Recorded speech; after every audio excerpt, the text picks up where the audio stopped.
Hello, I'm Tyler from Sure to Shame, bringing you your breakdown for UFC 204. Uh, Quite embarrassing because my last video got the most amount of views yet, and and now I walk away with the Sure to Shame belt. Yes, it's a belt now because we have two shirts and we don't know where they are. So I'm going to be bringing you the all my analysis and breakdown for the upcoming card. We're going to be starting things off with Mirsad Bektik. He was originally supposed to be fighting Arnold Allen, uh, a guy with a good, sharp, educated jab, great wrestling defense, who I thought could have pulled off this win, but he had to pull out with an injury, I believe, and he was replaced by Jeremy Kennedy, who also had to pull out of this fight. So I don't know who Mirsad Bektik is going to be fighting now. Uh, Odds are he's going to win whoever they put him against. Bektik is a good, solid wrestler. He's a crusher. He crushes people with his wrestling. He's got fast punches, good combinations. Uh, I don't know how much of a future he has. He seems like a pretty solid stand-up fighter, but uh, I can see him going pretty far. Uh, don't know really what else to say. I don't know who he's fighting, so that's all we got. After that, we got Stefan Struve versus Daniel Omielanchuk. Omielanchuk is a step-in for Ruslan Magomedov, if I believe. Uh, Omielanchuk is a good fighter. He's a little fire hydrant of a human being. He's got crisp combinations. He's a good boxer, crisp. Uh, Throws a lot of volume. He's capable of head kicks. That's pretty. That's pretty high praise for a heavyweight.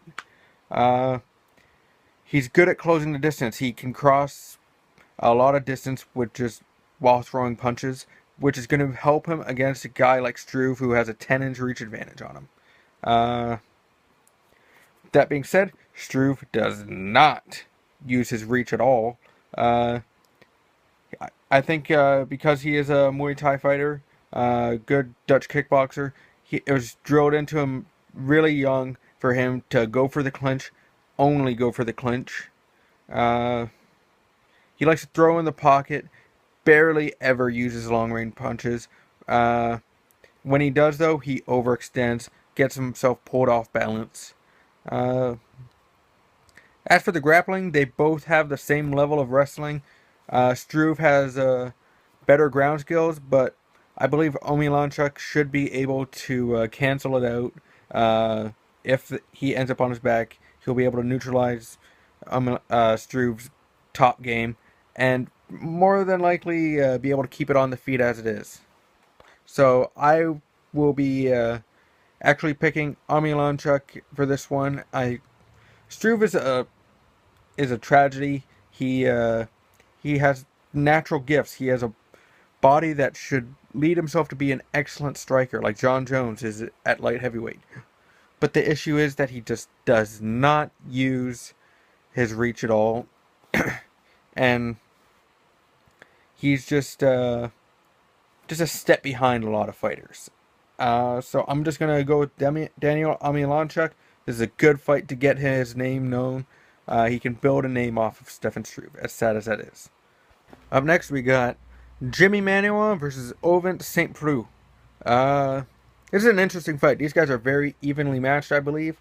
Manuwa needs a big, high-profile win, and I think Ovent St. Preux, as a interim title challenger, uh, he has the chance to get his name known. In his last outing, Manuwa got rumbled. There's nothing wrong with that. He got knocked out by Anthony Rumble Johnson, but look at everybody that Rumble Johnson has knocked out. There's no shame in that. That being said, he did last an entire round, and he took some of Rumble's best shots. Uh, when you look at Manua's skill set, it's not very well developed. He's strictly a boxer, and he's gotten pretty far with a 1-2 combo. But sometimes that's all you need. If you use it properly, all you need is that solid 1-2. Uh, St. Preux, he's a very awkward fighter. He's got a awkward striking style, very vertical, almost on his tiptoes, which allows him to throw a lot of snappy up kicks. Uh, he keeps his elbows out, which will deflect a lot of kicks and but overhand punches and hooks. But Manoa does not throw a lot of those. He throws straight down the pipe, ones and twos, like I said. Uh, when you look at the grappling styles, uh, Manoa's a straight up stand up fighter. He doesn't play around on the ground a lot. St. Preux has shown some talent on the ground, some pretty good submissions. Uh, like I said before, very well matched fight. But if we're looking at the striking styles, Manoa's a bad matchup for St. Preux. Those straight punches are not something that St. Preux will be able to counter that well. Manoa covers himself up when he's throwing, and I think that Saint Manoa will walk away from this one with a decision. After that, we have Gegard Mousasi versus Vitor Belfort. This is a big fight for both these guys. They both need to win this one. Belfort needs a win if he wants to remain a serious contender in the middleweight division. But Mousasi, this is his chance for a showcase win. This is his chance to show the world who he is. He does not have. He's beaten some good guys. Like, don't get me wrong. And he's very well respected. But he's not at the. But his name doesn't carry the same weight as Jacare Souza or Luke Rockhold or Chris Weidman at the moment. Even Yoel Romero. This is if Mousasi can get a win over Vitor Belfort, his name will be right on top of the list. Not on top of the list, right near the top with all those other guys. Named it, he will be in the same breath. Mousasi is a solid fighter. He's very well rounded. He slides in and unloads combos. He's more of a Dutch style kickboxer. Lots of front kicks. Be on the lookout for that. Has a beautiful jab. But if there's one thing I've noticed I can point out as being a weakness, he overstands on his two. He's an orthodox fighter. He just overloads on it, and if you run into a good counter striker, that'll be a problem. When you look at the grappling side, fantastic grappler too. He varies his takedowns, and he has great body pressure, keeps you down, and does not let you move. For his takedowns, he mixes it up very well. He has good timings on his shoot. When you look at Vitor Belfort, he's a very dynamic striker. Great hammer, not a very good nail. Likes to drive forward, doesn't like to be pressured. He owns the inside. If you get on the inside and try and box in the pocket with him, then you will lose. He likes to corner his opponents and unload precise, fast combos, like he did at the beginning of the round with Chris Weidman. And you really, at this point, you really don't have to say anything about his head kick. It's legendary. If you connect with that, it's lights out for anybody. But as we've seen in his last couple of fights, Vitor Belfort's grappling is a bit odd. Seems a bit of an Achilles heel. We haven't really seen him try and take people down in the last few years, but be aware that he has a dangerous guard, as you saw in the John Jones fight. But in his last two fights with Weidman and Jacare, once he has to deal with side control or mount, he is too much pride in his striking to rely on his jiu-jitsu. And he's got good jiu-jitsu. He just does not want to use it for some reason. As I make my prediction, here's some good trivia. Belfort hasn't won a decision in 10 years. Hasn't won by decision in 10 years. Then 6 years before that was his last. So he always wins by KO or submission. Nothing wrong with it. Just thought it was interesting. But if this goes the distance, I don't like Belfort's chances. Musasi is a perfect foil to his style. He's a striking nightmare. He's a nightmare matchup for him striking, but also a fantastic grappler. I'm going to go Musasi by decision. And that brings us to our main event of the evening. Michael Bisping versus Dan Henderson.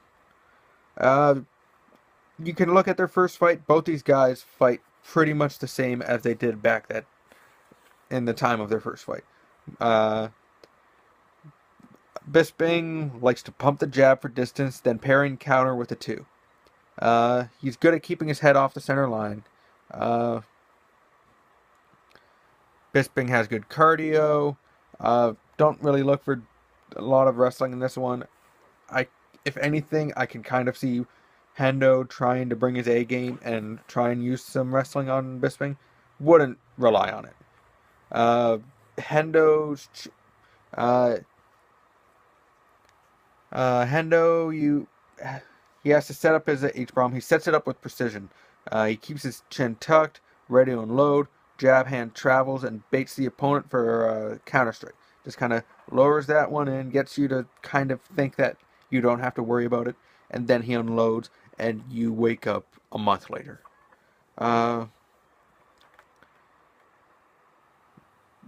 You got to look at their first fight. These guys haven't changed their style since they fought. They both fight. They're both the same fighters. But the X factor being Hendo's chin, there's the possibility that Bisping might be able to knock him out. But really, you can't really talk about Hendo's chin with being too far gone. He got head kicked by Vitor twice. You can't really fault him for that. Getting a head kicked by Vitor is trouble for anyone. And then his fight with Musasi, he slipped, ended up against the cage in a bad position, and the ref had to call it. That's not really a bad chin. I don't think he got clipped on the way in for that one. If you look at their first fight, Bisping was scared shitless of Hendo's power. He did everything he could to try and avoid that power.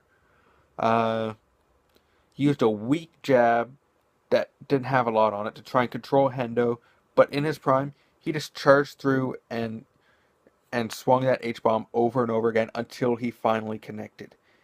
I don't think that Hendo's in his prime anymore. I don't think that he will be able to shrug off a lot of Bisping's punches like he did. But